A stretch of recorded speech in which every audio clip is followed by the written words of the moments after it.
Welcome back, everybody. There's nothing worse than, that little tickle you feel in your throat when you just know you're about to get sick. Well, our guest today says you can actually keep that from ever happening again. It sounds kind of hard to believe. Dr. Raymond Francis joins us live now from Fort Lauderdale, Florida. Hi there, doctor. Hey, how are you? Good, good. I'm so glad we could make this work out. So you have this book that's called Never Be Sick Again, and that sounds amazing, but it's hard to believe. Well, it may be hard to believe because we don't experience that, but it's true. And the thing is this, here's what people need to know. The technology exists to not be sick. The information we already have is sufficient to prevent and reverse this epidemic of chronic disease that we have in America. And as you pointed out, you don't even have to have a cold.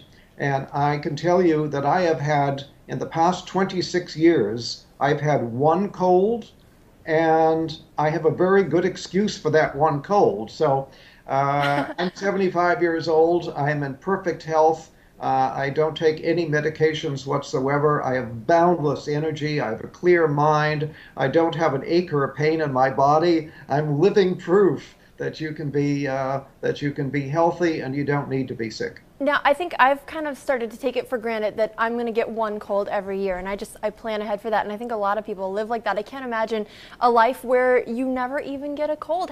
So what are you doing? Well, I have to tell you, at age 48, I almost died.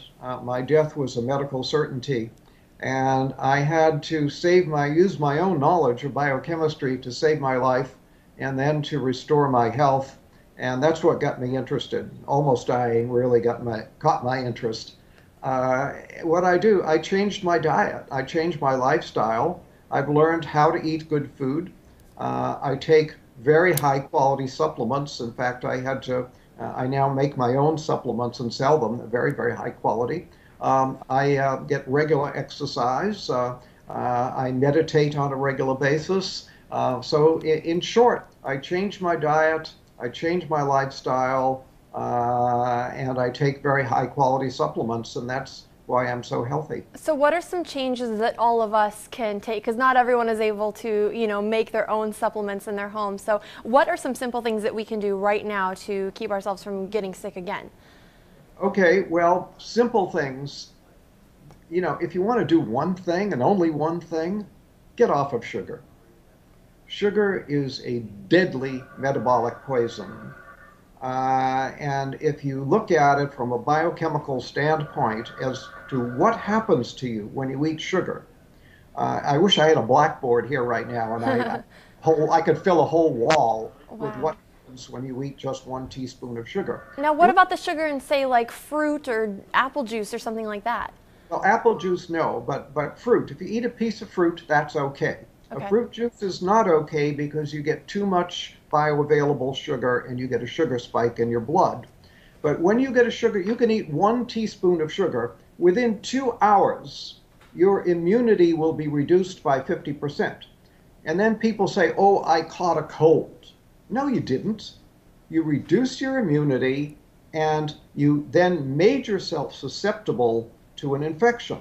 So that's why I don't get colds. I don't get infections because I keep my immunity strong. I don't eat sugar. All because of sugar. So that bag of jelly beans we've been passing around here in the newsroom ever since Easter, that's something that's hurting us.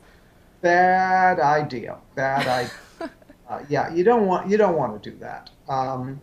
Sugar, as I say, is a deadly metabolic poison. And what I mean by that is that it screws up all of your biochemistry.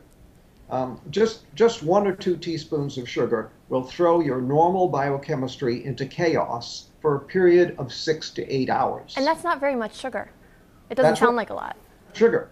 One cola drink has about 10 to 12 teaspoons. So you eat 1 to 2 teaspoons, your body is going to be in biochemical chaos for 6 to 8 hours. Now, health is when all of your biochemistry is balanced and all your chemistry is working right. When you eat sugar, you throw that balance out for 6 to 8 hours. So if you eat sugar in the morning, put some sugar in your coffee or have a breakfast cereal with a contained sugar, and then have more sugar at lunch and more sugar in the evening, guess what? Your body is going to be in biochemical chaos 24 hours a day. So And what's a good amount then to get on a daily basis? none, None. none, yeah. Uh, I'm in Sugar trouble. should be outlawed. Basically should be outlawed. We should not, and here we allow children, we don't allow children to smoke cigarettes. We don't allow children to drink alcohol, but we allow them to buy sugar and eat sugar. Sugar is far more dangerous than alcohol or cigarettes. Really? Yeah, I was going to ask you, what do parents need to do? Because you're going to have a hard time convincing your child who wants candy right now that that's not good for them. Right. I understand the problem. I'm well aware of it. But you asked the question, what can people do? That's one thing anybody can do to improve their health. Sugar causes every imaginable disease. For example, Alzheimer's. Sugar is the leading cause of Alzheimer's. Sugar is a major cause of cancer, a major cause of heart disease, a major cause of diabetes. This is, it's